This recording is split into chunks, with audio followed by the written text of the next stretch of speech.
Seven Samurai 20XX came out in 2004, being developed by Polygon Magic and Dimps, and it was published by Sammy Studios. Now this game is based off of the movie with the same name, which is Seven Samurai, and that came out in 1954.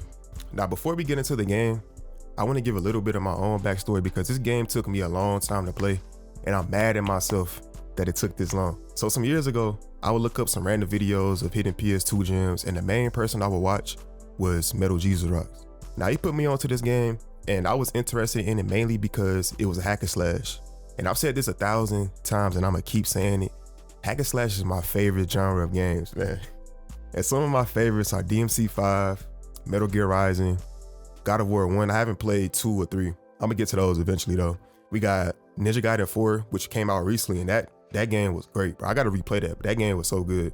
And we also have Kingdom Hearts 2, which is probably my favorite out of them all. I don't know, some people might count it as a hack and slash, some people don't, but the combat is basically hack and slash, so it's my favorite. Now I like them mainly because it's chill for the most part, and you don't have to do a lot of extra things to get through the game. You can just relax and spam the same button over and over for the most part, and I really enjoy that. Like, I appreciate that. Now when I saw this game, I went on like a straight hunt for it. Like, I was going to like all the local game stores for like the next few weeks after I found out about it, and I was just trying to find it because I was like, I gotta play this. It looks cool as hell. Like, the characters look cool, but I'm gonna get into all the characters looking cool and stuff later, right?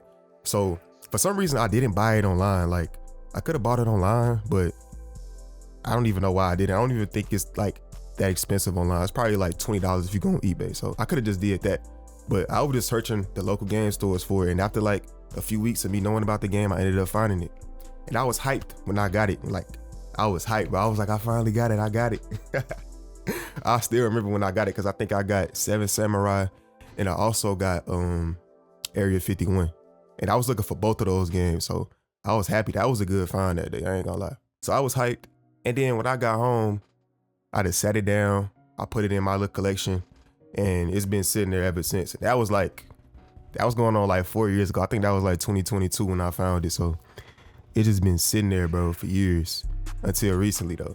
Now I'm gonna let y'all know it's gonna be some spoilers. I'm not gonna be talking about the whole story like I did with the second sight video, but I am gonna be talking about some important parts, really the ending, because the ending pissed me off. Like, the ending was crazy. So yeah, let's just get into it.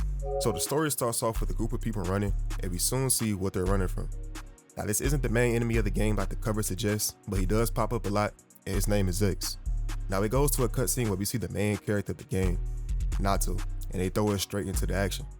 Now the combat at first felt very clunky and stiff, but if you compare it to how I'm playing right here, then right here, you see a major difference. Now the combat is pretty basic. You do all of your attacks with square. Nato normally uses one sword, and I'm not gonna lie, when he uses just one sword, it's really stiff and it's not effective at all, but that's just my experience. Maybe if you played it, or maybe if you play after this video, you might have a different experience with it, but I didn't like how he moved when he just uses one sword. Now, we have this other mode called the Nito Ryu mode, and he uses the sword on his back as well, so he's dual wielding now. And the difference between the two to me is like night and day. The dual wielding mode is way faster. It damages multiple enemies at once. Like, it's just way better in general. And when you enable it by pressing L1 and R1, he does like a slashing attack that'll damage enemies. And it doesn't last long. Like, you'll see a timer at the bottom left that starts at like 1 minute and 40 seconds. It's not real time, it goes down like pretty fast. But what I noticed though is that when you parry, the timer resets it back to the 1 minute and 40 seconds. Also, when it runs out, it doesn't even take long for it to recharge. It takes like maybe 10 seconds at the most. So essentially you could just spam this form the whole game, and that's what I did, and I had a lot of fun doing it. So yeah, I really like this 2-sword form more than that 1-sword. So yeah. Now I just talked about parrying a few seconds ago, so if you look at the top left where my health bar is, you'll see this blue bar. Now this is the block meter. So when you press triangle, it'll drain a little bit, and then the time it's draining, Nato will deflect an attack. Now to get the perfect parry, you have to hit triangle at the same time the enemy attacks. So it's a little different, but it's still cool. When you get the perfect parry, that's when you get the 1 minute and 40 seconds back to the Nito Ryu mode. So you got to get the perfect parry to get that. So it ain't just you press triangle and you'll get it back all the time. It don't work like that. Now it took me a little minute to realize what the blue meter did. I didn't really know this game had a blocking mechanic because it doesn't tell you in the game. I guess the reason was because back then companies expected you to read the manual to find out about the mechanics. I don't know if that's really the reason, but I'm pretty sure that's the reason. Like, a lot of people read the manuals back in the day, so they just put really all the information of the game inside of those, and they didn't really have a tutorial really for certain games, not all games, but that's how certain games would. Now we also have a dodge mechanic, and the dodge is done by pressing X. Now it's not really too much to say about it. I used it for fast moving when I was fighting to either get away from enemies or to get closer to them so I could attack. And it's also something called just step, and it triggers when you dodge at the perfect time. Like, you gotta press X right when the enemy attacks, and the time will slow when Nato gets behind the enemy and he just leaves them wide open so you can attack. And there's one more mechanic called just attack, and it slows down time as well. And it just shows Nato doing like a very slow cinematic attack in the enemy. And in the game manual, it says you do it by moving the left analog stick in the enemy's direction and attacking them at the same time. Now, they can't guard, and it also resets the timer for the two-sword mode.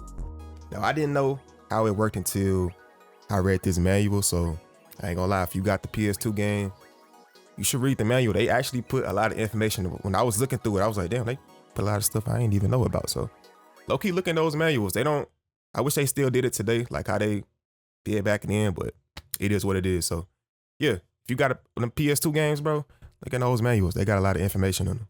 Let's talk about how cool the characters in this game look. I love this anime type of style, and you already know why. If you don't, it's because I love Kingdom Hearts so much, so now you know. Now, all of the 7 samurai, Nato, Jody, Q, 8, Roji, Kanbei, and Tatsuma, all look cool as hell. My favorite design of all of them, though, has to be Tatsuma. His outfit is like a biker fit, and look at his gloves. I love the skeleton-like design on him, and the orange makes the whole outfit stand out. Now, also a thing that I noticed was how a lot of the characters in the PS2 era had crop jackets or like crop shirts with their abs showing. We got Nato and Tatsuma having this in this game, and another character from another game with this would be Musashi from Musashi Samurai Legend. Now, that's just some little small detail that I noticed with a lot of these games, because I played Musashi not too long ago, and I just played this recently, so I just noticed that. So I don't know, I'm gonna keep my eye on the lookout for these character designs in these PS2 games I'm finna be covering. Now, on the back of the game cover, it says the characters were designed by a renowned sci-fi visualist called Mobius. So yeah, broski did a great job with everyone. The humanoids as well. Like, look at some of these characters I'm gonna show. Like, they're super cool looking. Now, the music in this game is great too. And I'm gonna put the song on that plays in a lot of fights right now. I'm gonna put it on like literally right now. And this song is so stuck in my head because, like I said, it plays in a good amount of fights, whether that's regular enemies or a boss fight. And Nato's voice lines hit with it too. So look, right, when you start a fight, for the most part, he'll say perish. He doesn't say it all the time. He says it majority of the time, I'm pretty sure, though. At least that's how I remember it, because that's the only voice line that really stuck out to me. So he'll say that when the fight starts. Now, when the fight ends, Nato will be like, that was easy. Even if it wasn't, I was fighting for my life in this fight right here that I'm showing y'all. And when bro said that, I'm like, bro, hell no, it wasn't. You just lied, my boy. You just lied like crazy. Now, the best part of it is, after he says like that was easy, he'll do this cool ass movement with his swords, and then he'll sheath his swords, bro. And I'm gonna show y'all what I'm talking about, because it's too raw to only hear me talk about it. Like, you have to see and you have to hear it.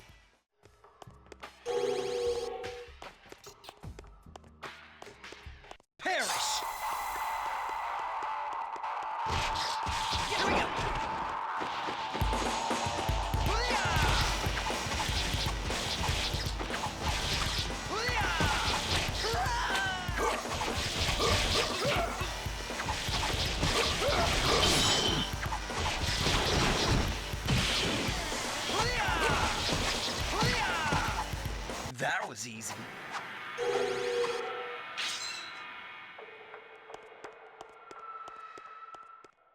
The story in a nutshell is basically Nato and Kanbei fighting 5 other samurai to help save a village from the humanoids.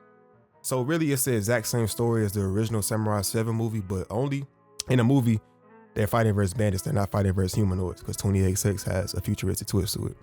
Now, although I did pay attention to the story, it really didn't keep me that interested, because it just felt like very rushed, especially towards the end.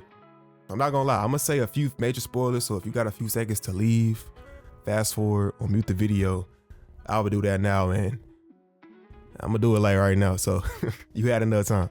So the first thing I didn't like was that Jody was the 7th samurai, but she never fought with everybody. She didn't fight until the end of the game when all of the other samurai had died already.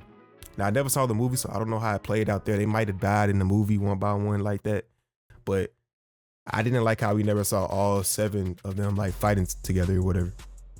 Now, a lot of them died one by one. And speaking of dying, after I beat the final boss, which was a very cool boss fight with the cool background, it reminds me of this place right here in Kingdom Hearts 2 when you're fighting with Axel, but it just has a rare background in this. So after you fight, we get this cutscene of Natsu, Hinata, and Jody on the bridge. Now look, bro, this is some BS. Like, it threw me completely off. So Jody ends up getting knocked off the bridge. Nato catches her and then he holds on to her or whatever. So I'm thinking he's gonna save her. And then right after that, this humanoid lady comes up. She talks to her for a minute or whatever, and she stabs Nato like in the back or whatever, while he's like laying there trying to keep Jody from falling. Now, Nato ends up stabbing her and killing her, but he ends up dying, and by default, since he was holding on to Jody, she dies as well. So really all of the samurai except for 2 of them are dead. Like, everybody's dead. Now look, it's cool that Nato ended up killing her and thereby like eliminating all the humanoids so the village is saved or whatever. I just don't like the fact that a character I played with the whole way through, like a character I played with and controlled, like, I really don't like how he died. Like, I could see if it was a movie, a show, or like a book, because I mean, you're just reading it or watching it, so it does matter. I really be feeling affected with a character that I watched or read ends up dying at the end, but a character that I controlled, especially fought, and I liked how the combat was, bro, like them dying, like I really didn't like that at all, but it is what it is. Now, after you beat the game, you unlock 2 things. You unlock the hard mode of the game and also a new mode called survival mode. Now, survival mode is basically you going through the whole game again, but this time you have no healing items. Like, the enemies don't drop healing items, so you have to get through each mission without dying. And when you get to the next mission, like once you go from mission 1 to 2, for example, and on 2 you get all your health back. So you just got to go through a full mission without dying. So since I like to come out of the game, I'm gonna low-key try to play this game every now and then to practice and just see how far I can get, and hopefully one day I can beat it. So yeah, it's some replayability. Like, they have a lot of different stuff. And there's another difficulty called Nightmare and another game mode called Coliseum mode, but I never unlocked those, so I really don't know anything about them, and I probably never will because I just wanted to beat the base game. So yeah, that probably never happened, but it is what it is. The last thing I want to mention is the game's camera, bro. In this game, you cannot turn the camera using the right analog stick or with any other input for that matter. The camera adjusts to where Nato is looking, so basically you have to control it with the left analog stick. So it's very annoying and it's very janky. Like, it's very janky, but this is a 2004 game, so I can't even complain about it too much. So like I've been saying this whole little time, it is what it is. That was the main thing about the gameplay that I didn't like, and I forgot to mention that earlier. I'll mention it now. And that camera was just crazy because, bro, with so many enemies going after you, like, it'd be a lot of enemies. Like, you have to fight like a lot. I want to say hundreds of enemies sometimes. So for them not to have like a thing where you can move the camera around to see what's going on, it's kind of crazy. And it was very annoying, like I said, but I still enjoyed it. It's still a good game, and I really like the combat. So the combat, this outshines all of that, but I just wish it had like a controllable camera. So yeah, y'all, this is the end of the video. This is what I thought of 7 Samurai 20XX. I think it's a very fun game when it comes to the gameplay. And if you like hack and slash games, like this is a must play. I'm not gonna lie, because it's straight action majority of the time. Like, every single corner, it's always a fight. So I really like that. I think this game was like damn near made for me because I really like the straight up combat. Like, there was a lot of story in the game too, but they didn't like drag out cutscenes or, you know what I'm saying, do too much. Like, they really just let you play for the most of the time. So I really enjoyed that.